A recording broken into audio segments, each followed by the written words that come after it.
Nenhum outro fragmento de prova foi apresentado ou requerido. Logo, inexiste qualquer pronunciamento judicial definitivo e imutável da Justiça do Trabalho condenando o empresário Luciano Hang por atos de intimidação ou coerção de natureza eleitoral contra os seus funcionários. Por outro vértice, as notícias extraídas da internet sobre o assunto apenas exploram o tema, externando opiniões jornalísticas de caráter eminentemente subjetivo. Também servem somente para atestar o engajamento do empresário Luciano Hang na campanha de Jair Bolsonaro, o que, a toda evidência, constitui mero exercício da garantia constitucional a todos assegurada de livre manifestação de pensamento. Ademais, o vídeo citado na exordial, com a participação dos investigados, apenas retrata uma das inúmeras transmissões diariamente realizadas pelo empresário na internet durante a campanha para promover a imagem do candidato. Verifiquei que a maior parte das manifestações limita-se a rebater boatos eleitorais, tecer severa crítica ao principal adversário político, além de apontar as qualidades e os projetos do governo de Jair Bolsonaro, que demonstrariam ser ele o candidato mais apto para ocupar a presidência da República. Embora entenda inapropriadas algumas das ilações, especialmente a se colocar em dúvida a rigidez da votação eletrônica, não extraio nenhuma afirmação que extrapole o limite tolerável do embate eleitoral com gravidade suficiente a causar desequilíbrio na disputa. As manifestações de censura veementes e ácidas entre candidatos fazem parte do confronto político-ideológico natural da campanha. Recordo que a liberdade de expressão representa não apenas garantia fundamental constitucionalmente assegurada, como também requisito inerente ao próprio Estado democrático de direito, tal como inúmeras vezes tem assentado na jurisprudência desta Corte e do Supremo Tribunal Federal. Por outro vértice, o fato de Luciano Hang afirmar em vídeo, divulgado em sua rede social, que poderia deixar de abrir mais lojas conforme o resultado da eleição, a meu sentir, repito, não constitui ato de coação, mas sim desabafo pessoal, sobretudo porque se tratou de manifestação informal, dirigida ao público em geral, não evidenciando ato intimidatório, especificamente direcionado aos seus funcionários, no intuito de constrangê-los a votar em Jair Bolsonaro. No ponto, embora a acusação afirme que a Havan emprega milhares de pessoas, não foi capaz de arrolar nenhum empregado para relatar o suposto assédio, ao passo que os investigados apresentaram declarações de funcionários em que expressam apoio ao candidato e afirmam que não estariam sendo coagidos a tal fim. Inexiste, assim, qualquer prova atestando que essa fala teve potencial para causar temor ou inquietação ao corpo de empregados, notadamente por se tratar de retaliações genéricas direcionadas a adversários políticos. O alegado constrangimento ilegal, realizado no intuito de obter voto, decorre no caso de mera ilação. Não fosse isso, também é preciso observar que o universo de eleitores, possivelmente influenciado pelo suposto abuso de poder, seria ínfimo, quando considerado o eleitorado do pleito presidencial.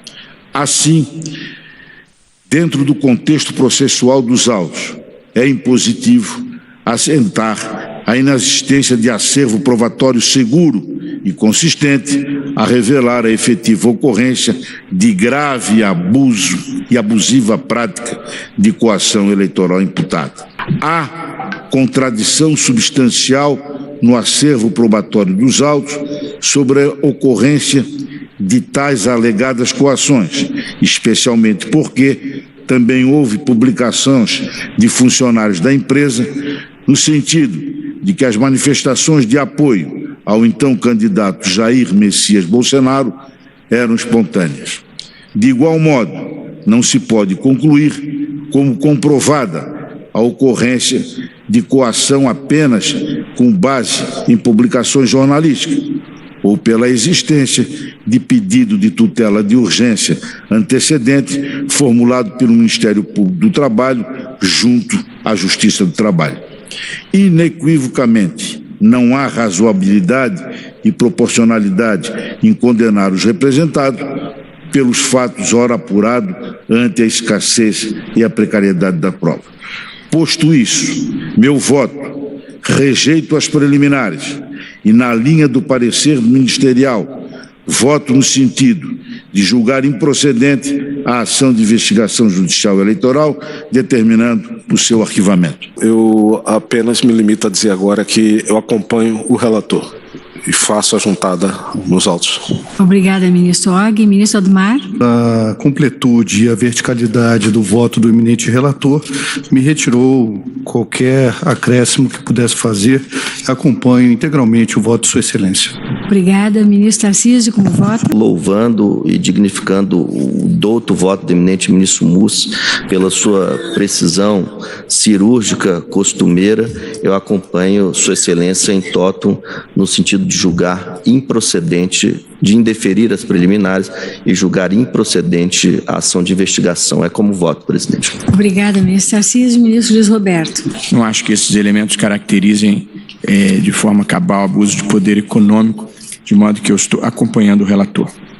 Obrigada, ministro Fachin, como vota? Relevantes, dentre elas o tema que concerne a uma série de questões vinculadas ao WhatsApp.